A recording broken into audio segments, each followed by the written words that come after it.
So on the first and second, and to a lesser extent the third Kroxigor, they give you these helpful instructions, not so helpful.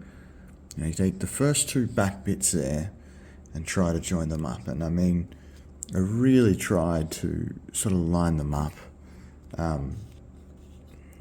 like this, get them all exact, put them together.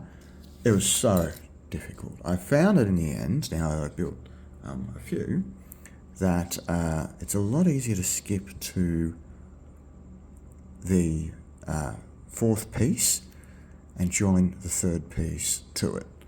So, I'm trying to do this as I don't have a camera stand. I'm not a professional YouTuber, but it's just a lot easier to find where it all clips in like that. And once you have that, although I haven't glued it, you'll find that the back then lines up a lot better with the first piece, which I'm going to struggle to do because I haven't joined them together. There you go. Oh, can't see that.